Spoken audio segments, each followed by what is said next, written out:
The night she found him, the rain smelled like rust and regret. It clung to the narrow alley behind the restaurant where discarded food steamed faintly in broken containers, and where Mira had learned to walk carefully, eyes down, shoulders tight, because the city did not forgive mistakes. She was 17, thin as the cardboard she collected, with a scarf pulled low over her hair and fingers numb from the cold. When she heard the sound, it didn't register as a human voice at first. It was more like a broken engine struggling to turn over, a wet cough that scraped against metal. She stopped. In the glow of a flickering street lamp, a garbage bin lay tipped on its side. Trash spilled out like a confession no one wanted to hear. And there, half inside the bin, half on the ground, was a man in an expensive suit soaked through, his tie stained dark, his shoes ruined beyond repair. His face was pale, eyes half open, unfocused. A bottle rolled from his hand and clinked against the curb. Mira's first instinct was to keep walking. People who stopped didn't last long. People who got involved paid prices they couldn't afford. But something about the way his chest hitched, about the tremor in his hand as it scraped weakly against the asphalt, made her pause. She told herself it was only curiosity. She told herself she would look and leave. Up close, the man smelled of alcohol and rain and something sharper, fear, maybe. He was older, early 40s perhaps, with the kind of face that belonged on billboards and magazine covers. Even through the grime, she could see it. The careful grooming, the expensive watch cracked at the glass, the subtle authority in the set of his jaw. This wasn't a drunk from the street. This was someone who belonged somewhere else. "Sir?" she said, her voice barely louder than the rain. His eyes fluttered. "Don't," he slurred, words heavy and slow. "Don't take it." "I'm not," Mira replied quickly, though she hadn't reached for anything. You're hurt." A laugh bubbled out of him, bitter and hollow. "Hurt," he repeated, tasting the word. "That's one way to put it." She noticed the cut on his forehead then, a thin line where blood mixed with rainwater. The sight of it tightened her chest. She remembered her father years ago, coming home with a similar cut, insisting it was nothing, insisting he could stand on his own. He couldn't. He never could. Mira looked down the alley, then back at the man. The restaurant door was shut tight. No one would come. No one ever did. "Can you stand?" she asked. He tried. His body betrayed him immediately, collapsing back with a dull thud. The sound echoed too loudly in the empty space. "Okay," she whispered, more to herself than to him. "Okay, don't move." Her room was 5 streets away, above a shuttered tailor shop, barely larger than the garbage bin he'd fallen from. The idea of bringing a strange man there drunk, bleeding, unknown was absurd. Dangerous. She could almost hear her mother's voice warning her, listing all the reasons not to do this. Yet her feet moved anyway. It took time. She flagged down a handcart left unattended near the market, bribed its owner with the few coins she had, and half-dragged, half-lifted the man onto it. He groaned once, then went quiet. Every step felt like a mistake she wouldn't be able to undo. As they moved through the sleeping city, Mira caught fragments of his muttering. Names. Numbers. Apologies whispered to no one. Once, he said a single word clearly enough to make her pause. Boardroom. She frowned, pushing the cart harder. By the time they reached her building, her arms burned and her legs shook. She wrestled him up the narrow stairs, cursing softly, until she finally collapsed him onto the thin mattress on the floor. The room smelled of soap and old wood. A single bulb cast long shadows on peeling walls. She cleaned the cut with water from the tap, her hands surprisingly steady. He stirred, eyes opening for a moment, and looked straight at her. Not through her. At her. "Why?" he asked, suddenly sober enough to form the word. Mira swallowed. "Because you were there." He studied her face as if trying to memorize it. "You shouldn't trust people like me." "I don't," she said. I just don't leave them in the trash. Something shifted in his expression, then pain, maybe. Or shame. His eyes closed again. While he slept, Mira searched his pockets for identification. She told herself it was practical. Necessary. She found a sleek phone with a shattered screen, a leather wallet, and a card that made her breath catch. Ethan Hale. CO. The company name beneath it was one she recognized even without understanding business. It was everywhere, on billboards, on news tickers, on the delivery trucks that roared past her street every morning. Her hands trembled as she set the card down. A Millionaire CEO. In her room. Pulled from a garbage bin. The world tilted, just slightly. She sat on the floor, back against the wall, and watched him breathe. Outside, dawn began to creep into the sky, pale and uncertain. Mira wondered what kind of life led a man like that to a place like this. She wondered what would happen when he woke up fully. She wondered if she had just made the biggest mistake of her life.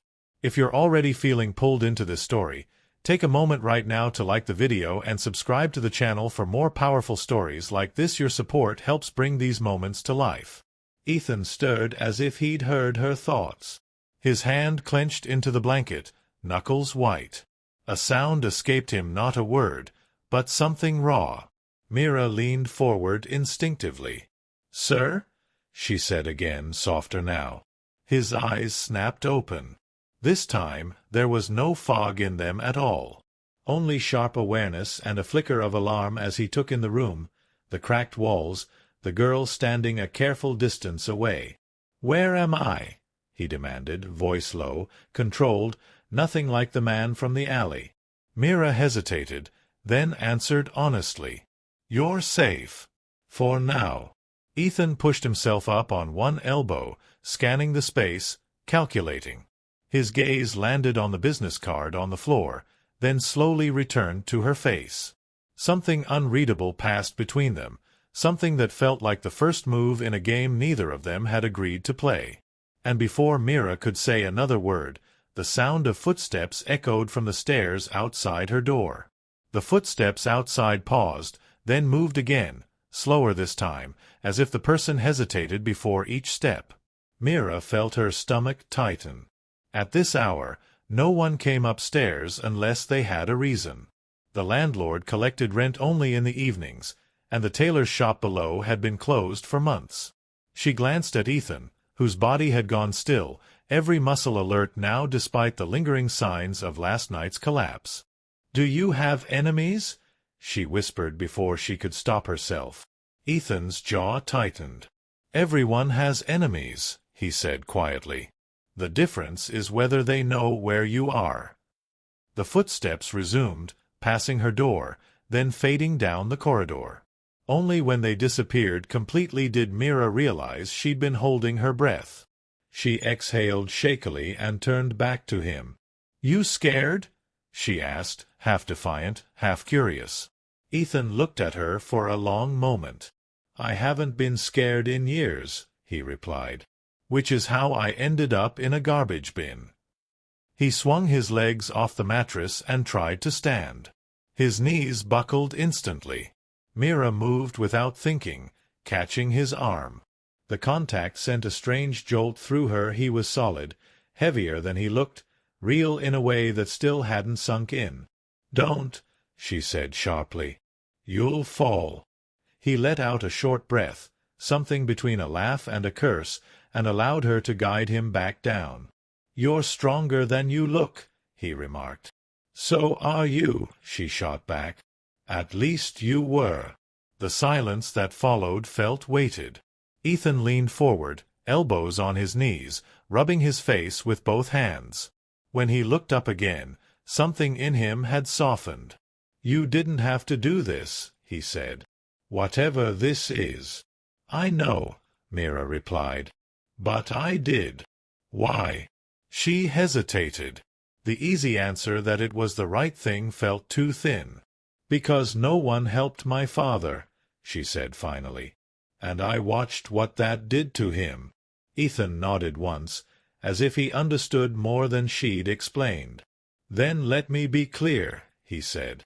"I don't deserve help. Not after last night."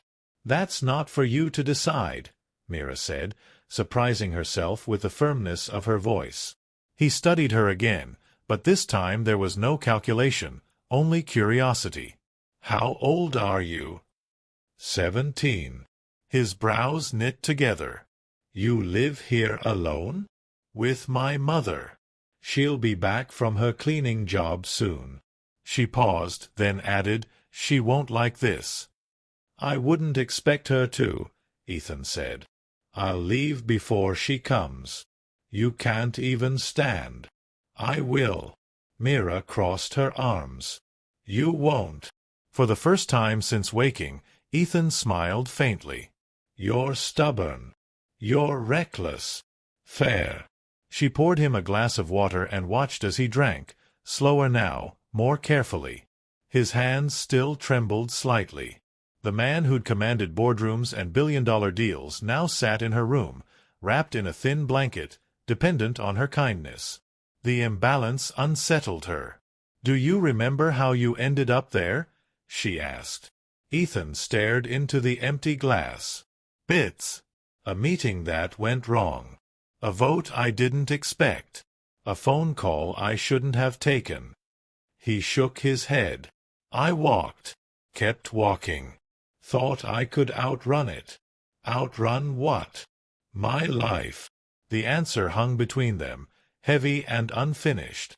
A key rattled in the lock downstairs. Mira stiffened. "That's my mother." Ethan's eyes sharpened instantly. "I'll go." "No," Mira said quickly. "If she sees you leaving like this, she'll think the worst. Sit. Let me talk to her. You don't owe me an explanation to anyone." "I know," she said. "But I owe her peace." Footsteps climbed the stairs, familiar and tired. The door creaked open, and Mira's mother stepped inside, her shoulders sagging with exhaustion. Her eyes went first to the unfamiliar shoes near the door, then to Ethan sitting on the mattress. For a heartbeat, no one spoke. "What is this?" her mother asked finally, her voice calm in a way that meant it wasn't. "I found him hurt," Mira said quickly. "In the rain." Her mother's gaze flicked to the cut on Ethan's forehead, the ruined suit, the haunted look in his eyes. Something shifted in her expression, not anger, but caution sharpened by years of survival. "You should have called someone," she said. "I didn't have a phone." "That's not an excuse." Ethan stood then, forcing himself upright despite the pain. "She saved my life," he said clearly. "If there's any problem, it's mine. I'll leave." Her mother studied him, assessing, weighing risks she'd learned to measure well. "Sit," she said at last. Ethan froze, then slowly sat back down.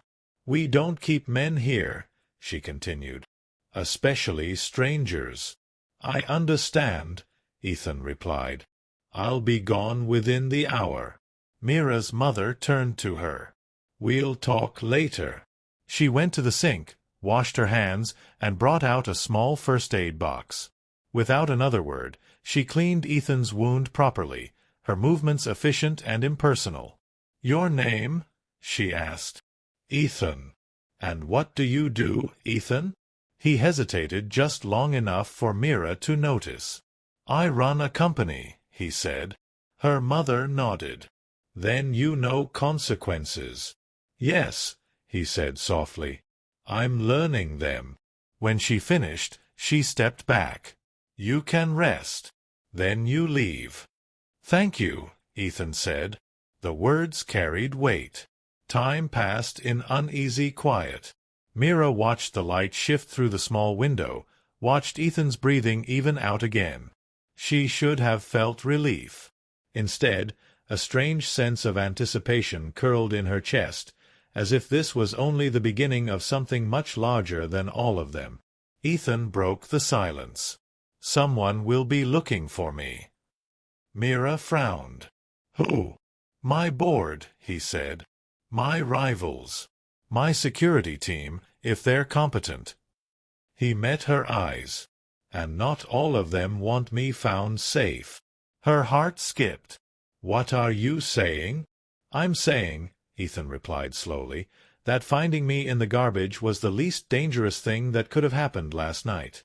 A knock echoed sharply on the door below, sudden and insistent, followed by men's voices calling out a name Mira had never heard spoken aloud before, but now recognized instantly.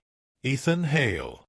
The name echoed up the stairwell like a summons, spoken with clipped authority and an edge of impatience. Mira felt the blood drain from her face.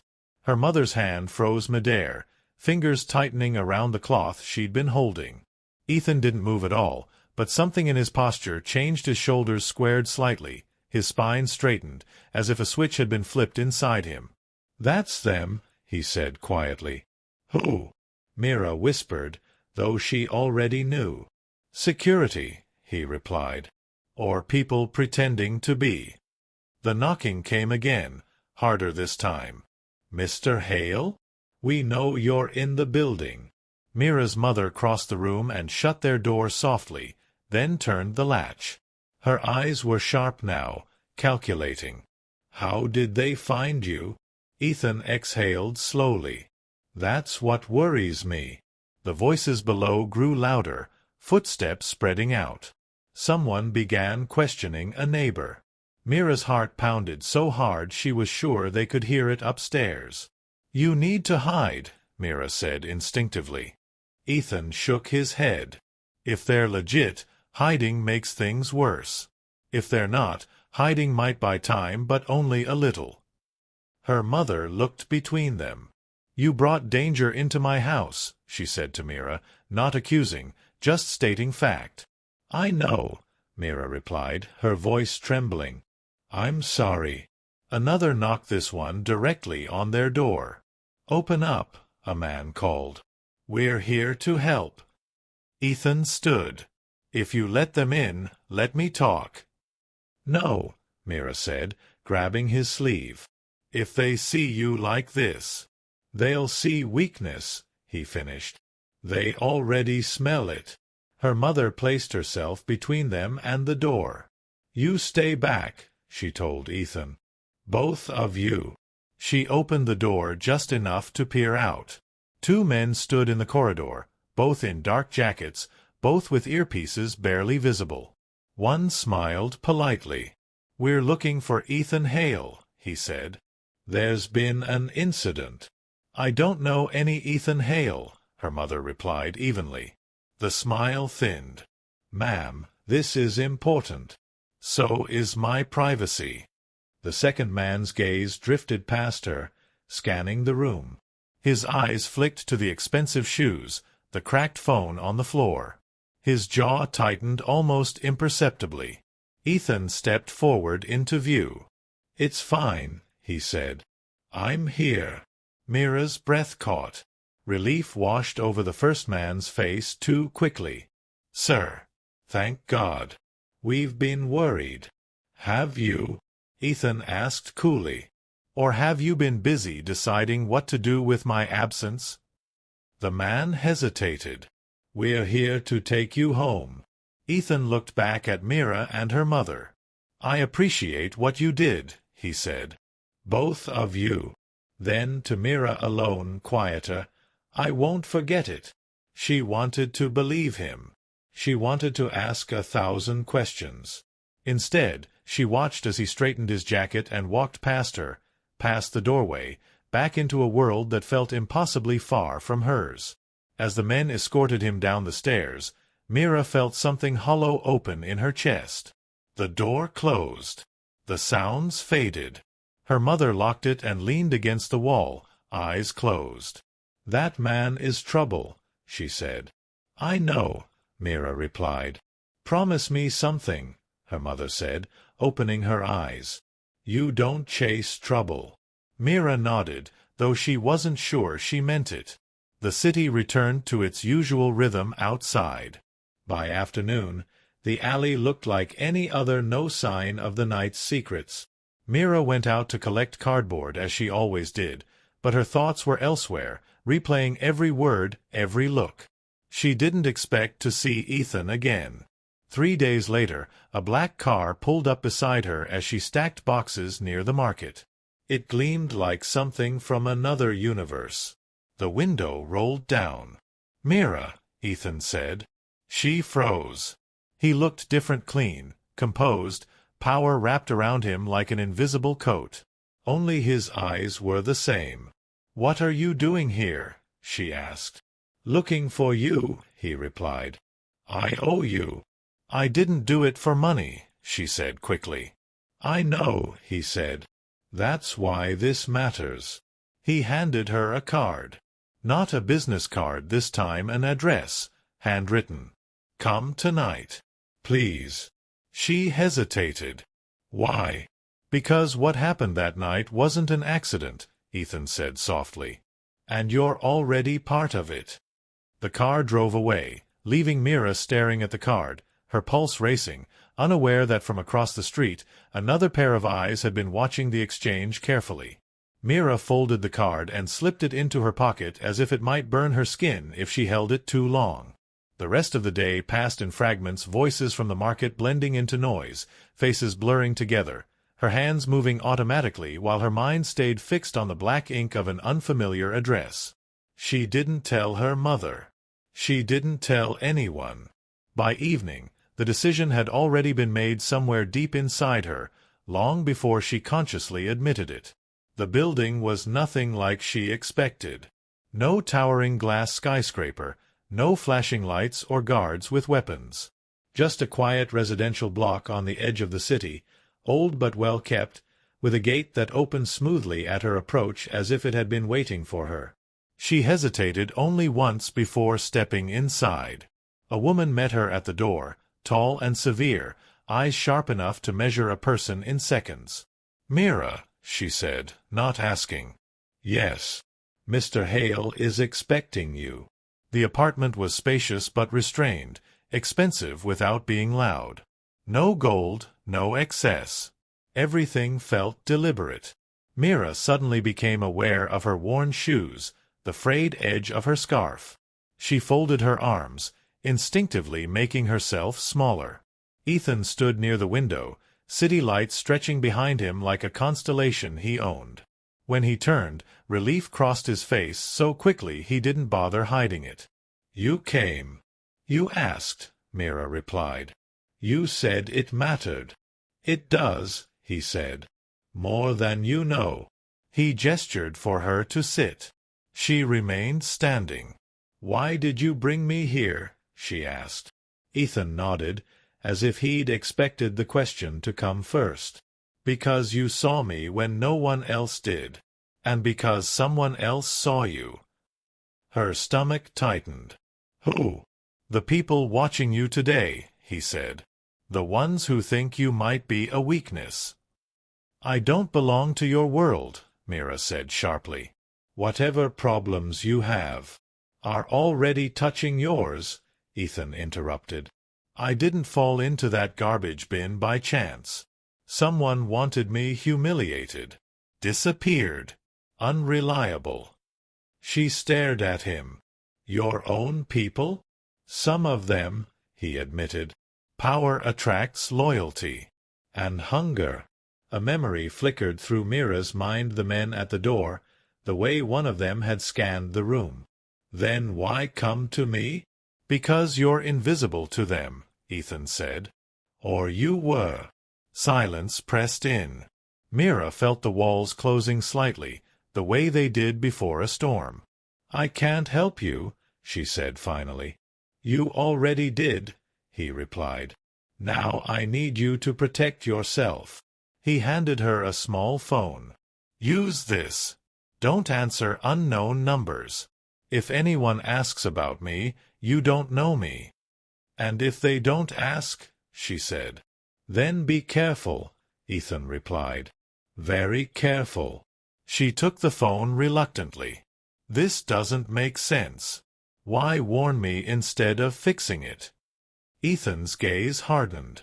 "Because I don't yet know who I can trust." A knock sounded from somewhere deeper in the apartment. The severe woman from before entered, her expression tight. She leaned close to Ethan and spoke in a low voice. "They've started moving," she said. "The board meeting has been rescheduled. Someone leaked the footage." Mira frowned. "Footage?" Ethan closed his eyes briefly. "The alley," he said. "The garbage bin. It's online." Her breath caught. "People saw you like that?" "Yes," he replied. "And they're asking why." The woman's eyes flicked to Mira. "She shouldn't be here." "I know," Ethan said. "But she already is." Mira felt a strange mix of fear and anger rise in her chest. "You brought me into this without asking." "You're right," Ethan said. "And I'm sorry." The sincerity in his voice disarmed her more than any threat could have. "So what now?" she asked. "Now," he said, "you go home, and I make sure no one follows you." "And if they do?" Ethan met her gaze steadily. "Then everything changes." A car took her back, silent and smooth. Mira watched the city slide past the window, suddenly aware of how different it looked when seen from the inside of Power. When she reached her street, the car didn't stop immediately. "There's something else," Ethan said from the front seat. She leaned forward. "What?" "That night," he said, choosing his words carefully, "you didn't just save me. You reminded me of something I'd buried. And people who benefit from my forgetting it won't like that." "What did I remind you of?" "That I was human before I was important." The car door opened. Mira stepped out, her legs unsteady. As the car pulled away, she noticed a figure across the street turn and walk in the opposite direction, phone pressed to his ear. At home, her mother studied her face. "You went somewhere." "Yes," Mira admitted. "Somewhere dangerous?" Mira hesitated, then nodded. Her mother sighed, deep and tired. "Be careful," she said again, as if repetition might turn the words into armor. That night, Mira couldn't sleep. She kept replaying Ethan's words, the woman's warning, the look in the stranger's eyes across the street. When her new phone vibrated, she nearly dropped it. Unknown number. She stared at the screen, heart hammering, then answered. "Mira," a man's voice said calmly, "we need to talk about Ethan Hale." Her grip tightened. "I don't know him." There was a pause. Then a soft chuckle. "You will," the voice replied. "Very soon." The line went dead. Mira sat in the dark long after the call ended, the phone resting in her palm like a quiet threat.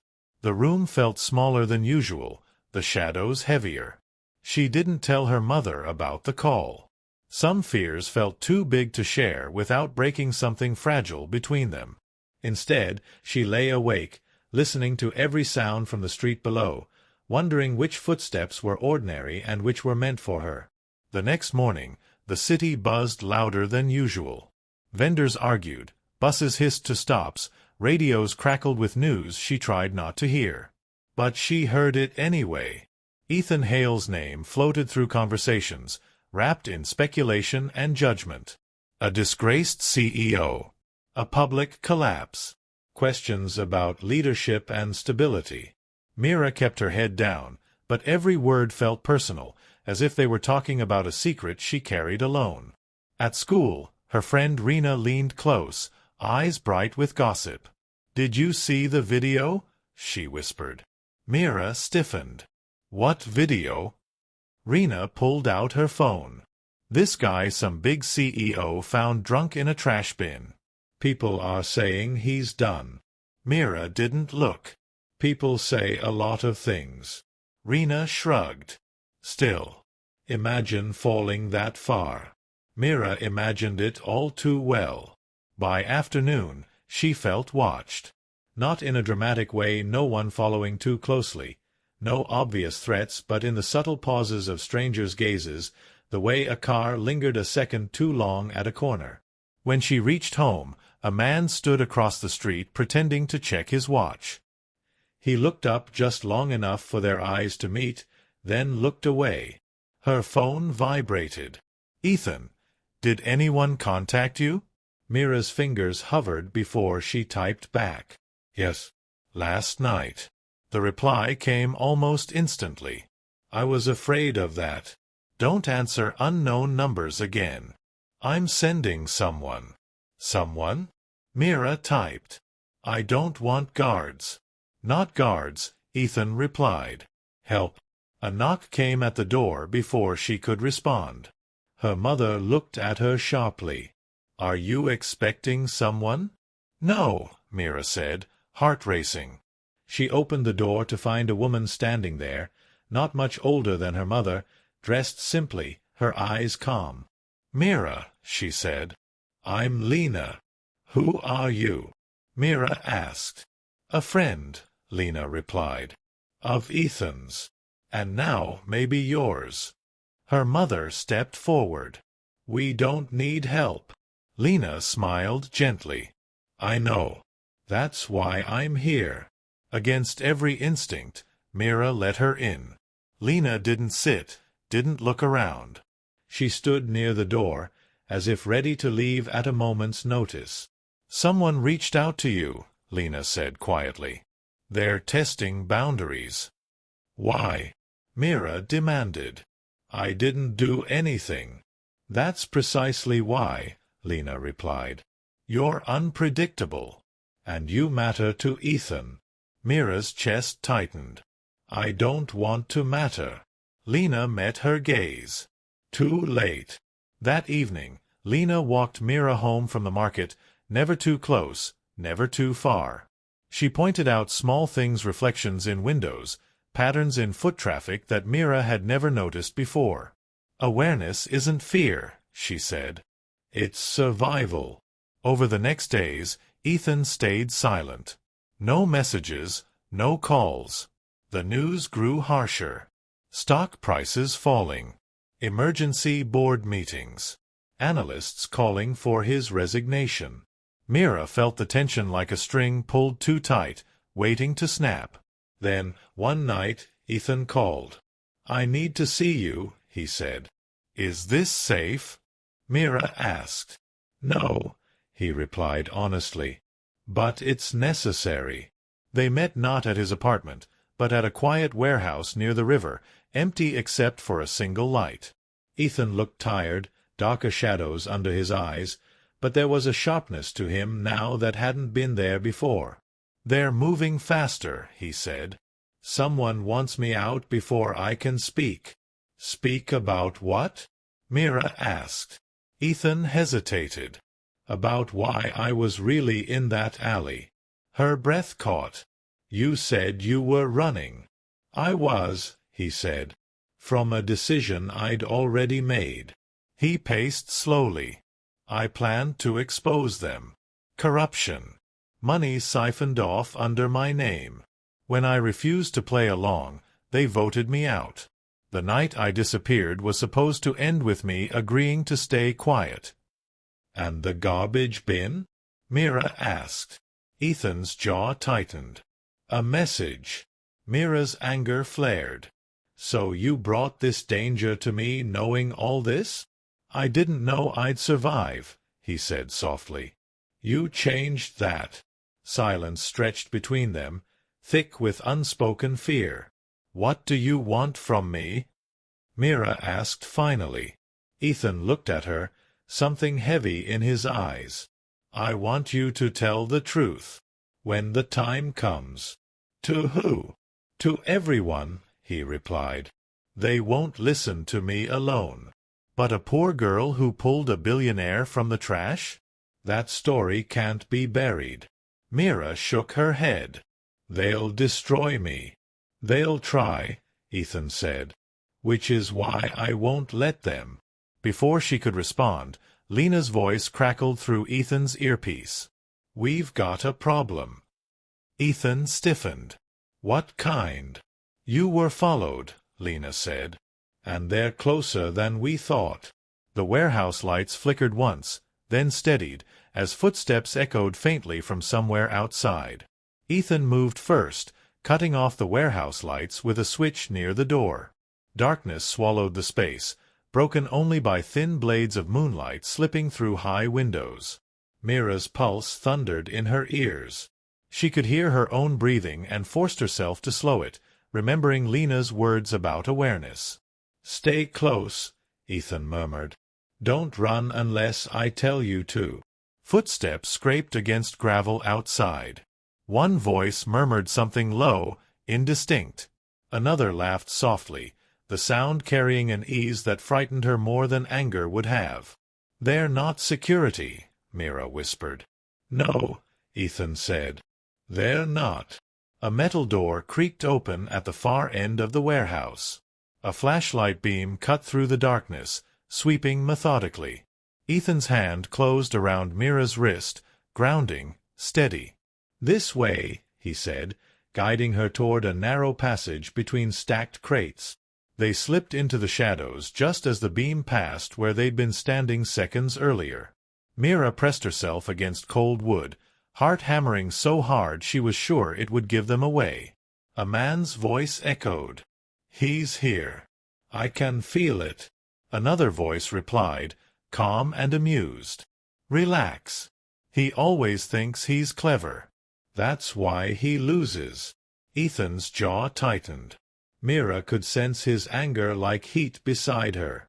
"Who are they?" she breathed. "One of them," Ethan whispered back, "used to sit across from me in meetings and talk about integrity." The flashlight beam moved closer. Lena's voice came softly through Ethan's earpiece. "You have 90 seconds. Use the river exit." Ethan nodded once, then guided Mira forward, step by careful step. They reached a side door half hidden behind rusted equipment. Ethan eased it open, the hinges whining faintly. "Stop!" a voice barked behind them. Ethan shoved the door wider and pushed Mira through. Cold night air rushed in, sharp and clean. They ran. The river glinted ahead, black and fast-moving. A narrow service path hugged the bank, slick with damp leaves. Mira stumbled once, Ethan catching her without breaking stride. A gunshot cracked the air. Mira gasped, terror surging. "Keep moving," Ethan ordered. Another shot rang out, closer this time. Lena appeared from the shadows ahead, motioning frantically. "This way." They veered down a slope toward the water where a small boat waited, engine already humming. Lena shoved Mira in first, then Ethan leapt aboard as Lena untied the rope. The boat lurched forward just as footsteps reached the bank. A flashlight beam danced wildly, then a curse echoed as the boat sped into the darkness. Only when the warehouse lights faded into nothing did Mira realize she was shaking violently. Ethan handed her his jacket. "I'm sorry," he said quietly. She wrapped it around herself, the fabric still warm from him. "You said it would be dangerous," she replied. "You didn't say they'd shoot." He didn't answer. Lena cut the engine farther downstream, letting the boat drift under a low bridge. The city lights were distant here, blurred and trembling on the water's surface. "They won't stop now," Lena said. "You forced their hand." Ethan nodded. "Good." Mira stared at him. "Good." "They were content to discredit me quietly," he said. "Now they're afraid." "And me?" Mira asked. "What am I to them?" Ethan met her gaze, unflinching. "A liability. Or a weapon. Depending on who gets to you first." The words settled heavily between them. They docked near an abandoned boathouse. Lena led them inside, bolting the door behind them. A single lantern cast flickering light across old nets and wooden beams. "You'll stay here tonight," Lena said to Mira. "It's off the grid." "And my mother?" Mira asked, panic rising. "She'll worry." Ethan pulled out his phone. "I'll have someone check on her. She'll be safe." Mira hesitated. Trust felt expensive now. But she nodded. As Lena stepped outside to make a call, Ethan leaned against a beam, exhaustion finally breaking through his composure. "You shouldn't be here," he said again, almost to himself. "And yet," Mira replied, "here I am."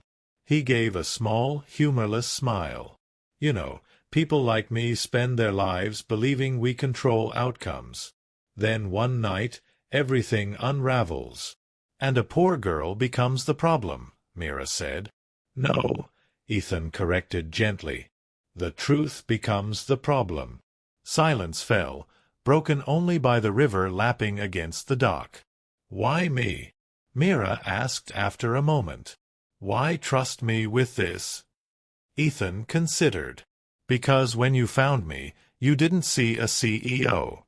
You saw a man. And you didn't look away." Before she could respond, Lena returned, her expression tense. "We have a bigger issue." Ethan straightened. "What now?" "They've contacted the press," Lena said. "And they're looking for a face to pair with the story." Mira's stomach dropped. "What face?" Lena turned to her. "Yours." Mira felt the room tilt slightly, the weight of the night pressing down on her as the lantern flickered, throwing their shadows long and distorted against the walls. Mira's mouth went dry. "They don't even know my name." "They will," Lena said. "They already have your face." Ethan's expression hardened. "From the alley footage." "And from the market," Lena added. "Someone filmed the car stopping. It's already circulating in private channels." Mira felt a wave of dizziness. "So what do we do?" "For now," Lena said, "we control the narrative." "How?" Mira snapped. "I don't even have a narrative."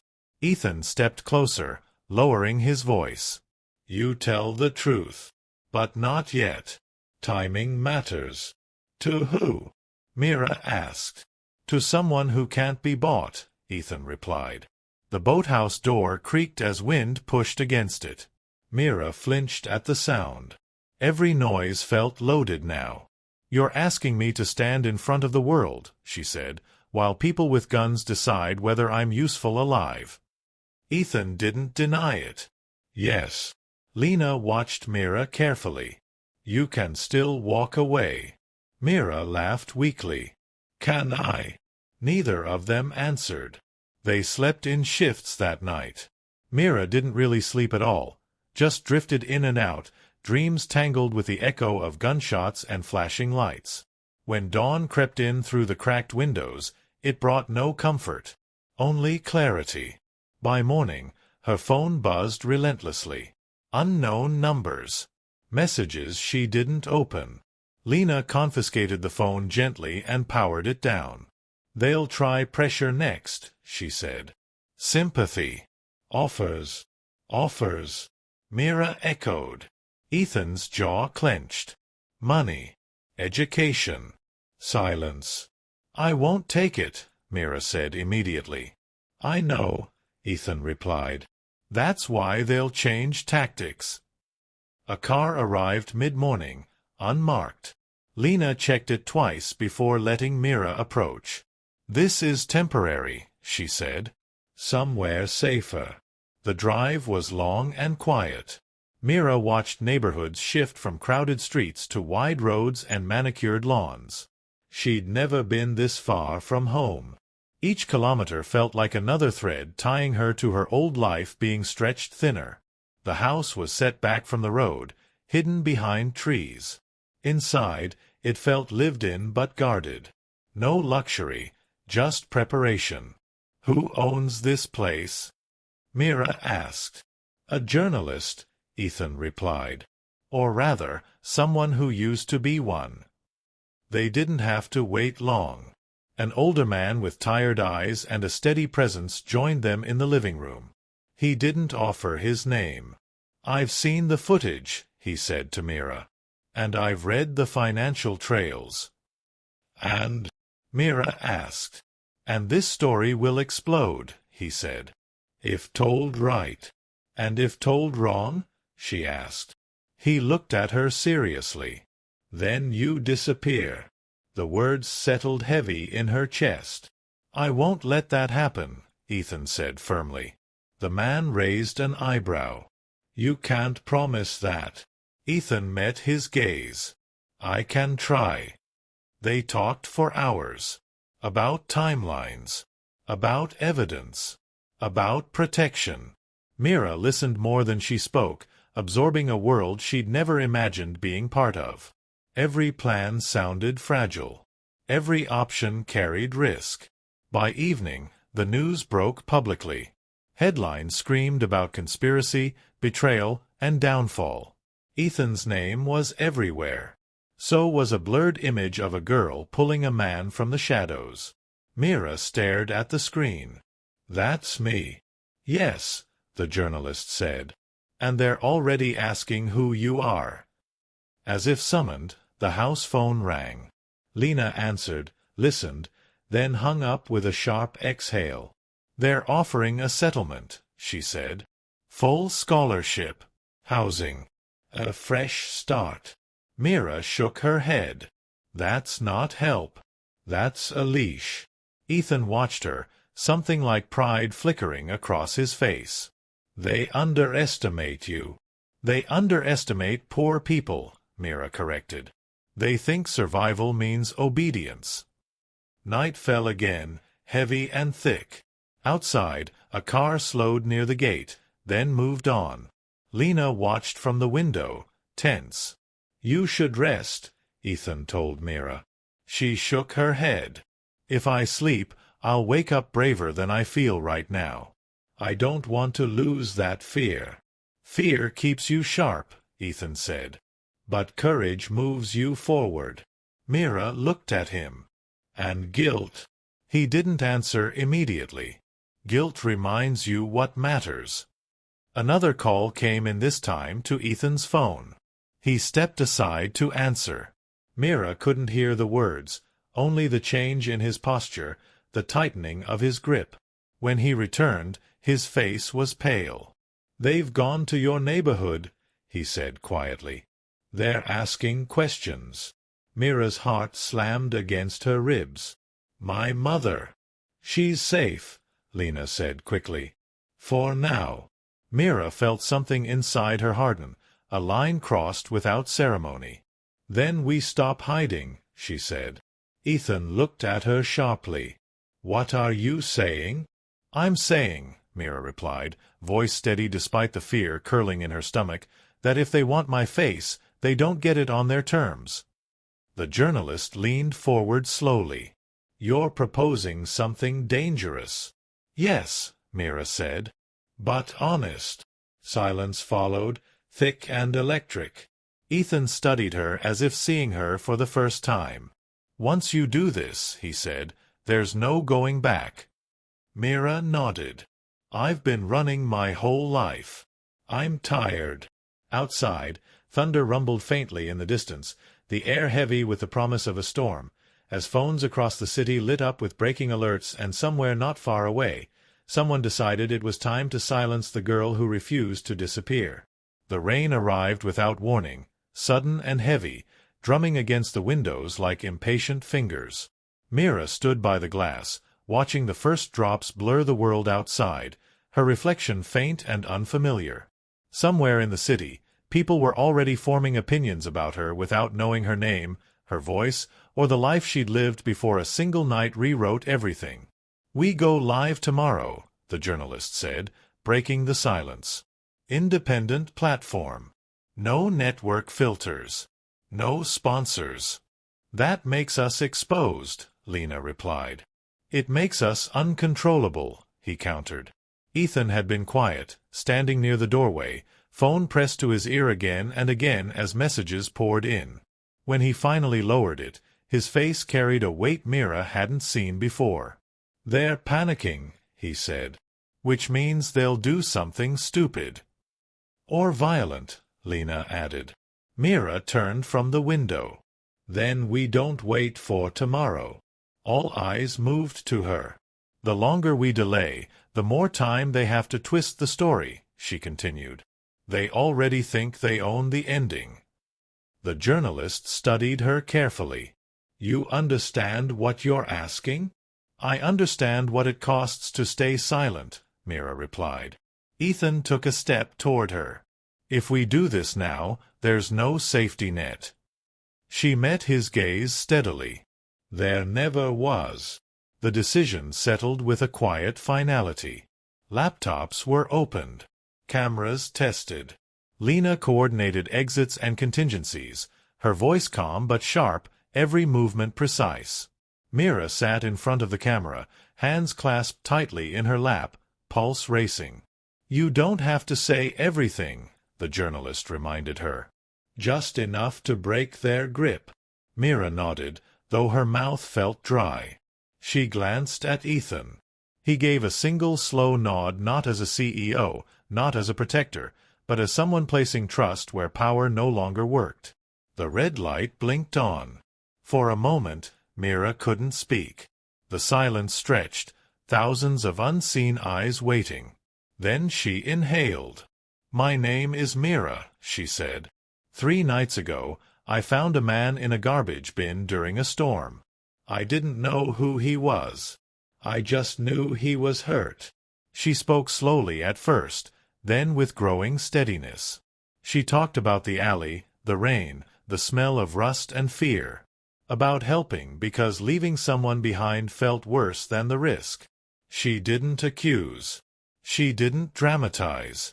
She told the truth the way she knew it, plain, unpolished, impossible to dismiss. "As soon as people realized who he was," she continued, "they stopped asking if he was okay. They started asking who I was, why I helped, what I wanted." Her voice tightened. "I want nothing. That's what scares them." Behind the camera, Lena stiffened as her phone vibrated. She checked it, then looked up sharply. "We've got movement," she whispered. "Multiple vehicles." Ethan's jaw clenched. They traced the signal. Mira didn't stop speaking. "I'm not here for money," she said into the lens. "I'm here because powerful people think they can erase moments that don't benefit them. I won't let them erase this one." A loud crack echoed from outside, metal striking metal. Lena moved instantly, drawing the curtains, signaling for quiet. The journalist leaned close to Mira, murmuring, "Wrap it." Mira shook her head almost imperceptibly and continued, "If something happens to me, ask why. Ask who benefits. And don't believe anyone who says this was an accident." The red light blinked off. For a heartbeat, no one moved. Then Lena was already ushering Mira toward the back hallway. "Now," she said, "we're out." They split up as planned. Mira and Lena through the rear exit. Ethan and the journalist through the front, drawing attention. Rain soaked Mira's hair instantly as they ran, the night alive with sirens in the distance, not close enough to help, too close to ignore. A van screeched to a halt near the gate. Lena shoved Mira behind a hedge just as a door slid open. "Stay down," Lena whispered. Footsteps crunched on gravel. A flashlight beam swept past them, close enough that Mira could see the mud on the man's shoes. Her breath came shallow, controlled by will alone. A phone rang somewhere nearby. A voice cursed softly. The footsteps retreated, hurried now. Lena waited a full minute before moving again. "We're not safe," she said. "But we're not gone either." They slipped into the woods behind the house, moving fast and silent until they reached a waiting motorcycle. Lena handed Mira a helmet. "Can you hold on?" she asked. Mira nodded, climbing on behind her. They disappeared into the rain just as police sirens finally reached the road. An hour later, soaked and shaking, Mira sat in a small, dim apartment she'd never seen before. Lena locked the door and sagged against it, exhaling for the first time. "It's out," Lena said. "Too many mirrors. They can't pull it back." Mira's phone, another one, handed to her minutes ago, buzzed non-stop with messages she didn't open. "Ethan?" she asked.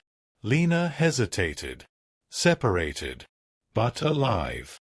Relief washed over her, followed immediately by fear. They'll come again. Yes, Lena said. But now they have to be careful.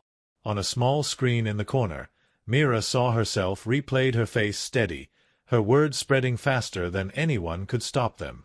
Comments flooded in. Support. Doubt. Threats. Mira hugged her knees, the weight of it all pressing down. "I didn't think my voice would sound like that," she murmured. Lena looked at her. "That's what truth sounds like when it's finally heard." The phone rang again. Lena answered, listened, then handed it to Mira. "It's him," she said. Mira took the phone with trembling hands. "Ethan." "I saw it." His voice came through, low and intense. "You were incredible." "I was terrified," Mira replied. "So were they," Ethan said. "That's new." Before she could respond, Lena's phone buzzed again. Her expression darkened. "What is it?" Mira asked. "They've released a statement," Lena said. "Denying everything." Ethan exhaled sharply on the line. "Of course they have." "And," Lena continued, "they're announcing an internal investigation." Mira laughed softly, without humor. "Into themselves?" "Yes," Lena said. "But that's not the real problem." "What is?" Mira asked. Lena turned the screen toward her. "They've named you." Mira stared at the headline forming across the screen, her name spelled clearly for the first time, and felt the final door close behind her as the world learned exactly who the girl was who refused to stay invisible. The first thing Mira noticed when the world finally learned her name was how quiet everything became inside her. Not peaceful, just still, like the moment after a storm when the air feels heavier because it's holding something back. Outside, the noise was deafening. Screens lit up. Opinions multiplied. Strangers dissected her life with confidence and cruelty. But inside, something had settled. She had crossed the line fear had drawn for her years ago, and it no longer owned her. They moved her again before sunrise. This time, there was no rush, no gunshots, no frantic whispers. Just careful steps and long roads. By the time the sun rose, her video had reached millions. By noon, it had crossed borders. By evening, it had done what money couldn't do. It had made silence expensive. Ethan watched the numbers climb from a secure room he hadn't slept in. For the first time in years, he didn't feel the urge to control the outcome. He felt something unfamiliar and sharp: accountability. His phone buzzed constantly: resignations, threats, pleas. Board members who hadn't answered his calls in years now begged for a meeting. He ignored them all. Instead, he called Mira. "I don't know how to thank you," he said. Mira looked out the window at a city she no longer recognized. "Then don't," she replied. "Just don't waste it." Those words followed him into the emergency hearing 3 days later, when leaked documents finally surfaced: bank transfers, forged approvals, conversations never meant to be heard outside closed rooms. The same people who had pushed him into the dark now sat under bright lights, sweating, stumbling over explanations. Ethan spoke once, calmly, clearly, and then stepped aside. He didn't need to say more. The truth had momentum now. Mira watched none of it live. She was busy with something quieter and far more difficult: talking to her mother. "I didn't raise you for this," her mother said, voice shaking as she held Mira's face between her hands. "I know," Mira replied. "You raised me to help people who are hurt." Her mother closed her eyes, tears escaping despite her strength. "The world doesn't forgive girls like us for being brave." Mira leaned into her. "Then it will have to learn." The backlash came, just as Lena had warned. Threats wrapped in legal language. Rumors dressed up as concern. People who wanted her story, but only if they could soften it, sanitize it, own it. Mira said no to all of them. Each refusal felt like reclaiming another small piece of herself. Then something unexpected happened. Others began speaking. A janitor from Ethan's company released messages he'd saved for years. A junior accountant stepped forward with files she'd been told to destroy. A driver told a story about late night meetings and envelopes that never made sense. One by one, voices joined Mira's, until it was no longer possible to pretend this was about one girl or one CEO. It was about a system that relied on invisibility. And invisibility was gone. Weeks passed. Arrests followed. Boards dissolved. Stock prices crashed, then stabilized under new leadership. Ethan resigned publicly, not in disgrace, but with clarity. He turned down offers to rebuild elsewhere, to start again quietly. Instead, he stood beside Mira at a small press conference she insisted on holding outside, under open sky. "This ends with me," he said. "Not with her." Mira stepped forward when the questions shifted toward her, when they tried to turn her into a symbol she didn't ask to be. "I'm not brave," she said. "I was scared every moment. I just didn't let fear decide for me. If there's one thing I want remembered, it's this: help doesn't require permission, and dignity doesn't belong to the rich." The applause that followed was hesitant at first, then undeniable. Life didn't become easy after that. It became different. Mira returned to school under watchful eyes and whispered conversations. Some people treated her like glass, others like a threat. She learned to live with both. Scholarships came, real ones, no silence attached. She accepted one, on her terms. At night, she still dreamed of rain and rust and a man breathing unevenly in the dark. But the dreams no longer scared her. They reminded her where she started. Ethan funded an independent foundation, but refused to put his name on it. He showed up to meetings early, listened more than he spoke, and left without photographers. Sometimes, he and Mira talked not as savior and saved, not as powerful and poor, but as two people permanently altered by one night neither could forget. "You ever wish you'd kept walking?" he asked her once. Mira thought of the alley, the bin, the choice that split her life into before and after. "No," she said. "I wish more people stopped." On the anniversary of that night, a quiet article appeared online. No sensational headline. Just a simple line buried halfway down the page. Charges finalized. Case closed. Mira read it on her phone while sitting on the steps outside her building. The same building. The same street. The city smelled the same. The world felt different. She stood, walked to the alley, and paused where the bin used to be. It was gone now, replaced by a clean wall and a faint oil stain on the ground. No marker. No memory. Just concrete. Mira smiled softly. Some stories didn't need monuments. They needed witnesses. And somewhere, far from the noise, a girl who once believed she was invisible walked forward carrying the quiet knowledge that one ordinary act of compassion had shifted the balance of power and proved that even from the lowest place, truth could rise, unstoppable, into the light.